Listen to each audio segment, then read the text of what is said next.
So, Shakespeare is still in his early 20s. He has 3 young children. The family business is not going well. His father is struggling to pay off his debts, hiding from the law. What's he going to do? Well, like any young man, he's going to go to London to seek his fortune. There are a lot of later stories about Shakespeare's so-called lost years. We don't know precisely where he was in the mid to late 1580s, between the birth of the twins and his definite appearance in the London theatre world. There is one bit of evidence that Shakespeare was in London in 1588, conducting some legal and financial business on behalf of the family. So that's as good a date as any to imagine that it was the moment when he decided to try to make his way in the new profession of the theatre. And professional theatre was something new at the time, as we'll see next week. By the early 1590s, we know for sure that Shakespeare has become an actor.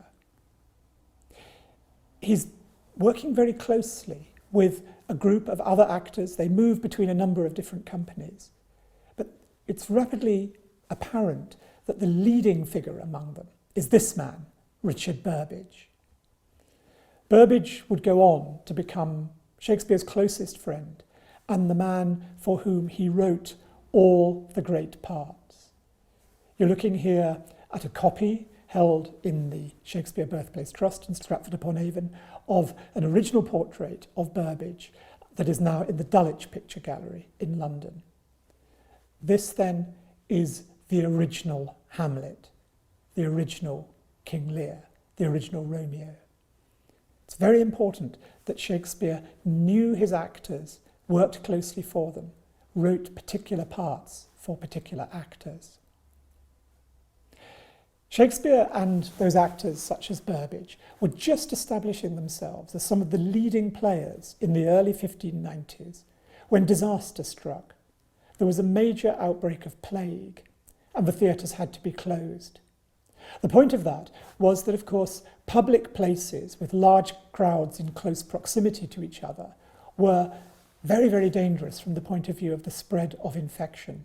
So whenever a bad outbreak of plague hit London, immediately the theatres were closed.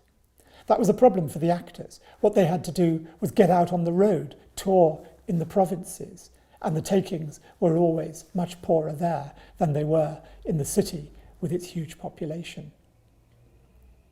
It seems, though, that in 1593 and 94, while various acting companies were out in the country, Shakespeare didn't go with them.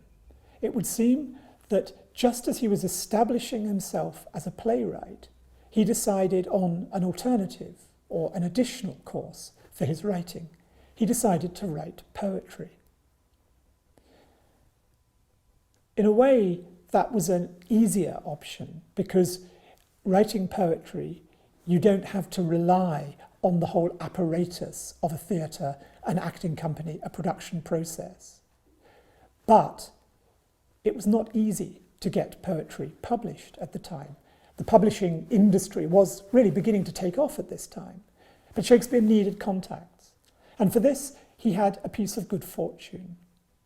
One of the other boys from his school, the Stratford-upon-Avon Grammar School, was called Richard Field. And Field had gone to London and established himself as an apprentice to a printer. A man called Thomas Vautrelier was one of the leading printers of the day, printed huge books, classical texts, literary texts, history books, all sorts of things.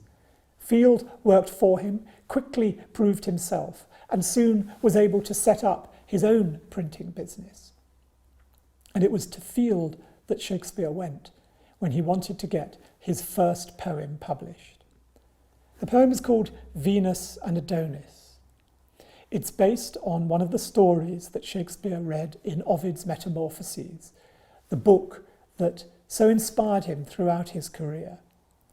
He first encountered Ovid in the grammar school. He then read the Metamorphoses and found the story of Adonis, a beautiful boy who loves hunting and field sports but is not very interested in girls, and Venus, the goddess of love an older woman. Venus falls for Adonis, tries to seduce him. He resists. She becomes angry. He's punished. The punishment takes the form of him being torn apart by a boar.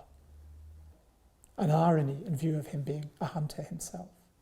And Venus immediately shows great remorse at having cursed Adonis.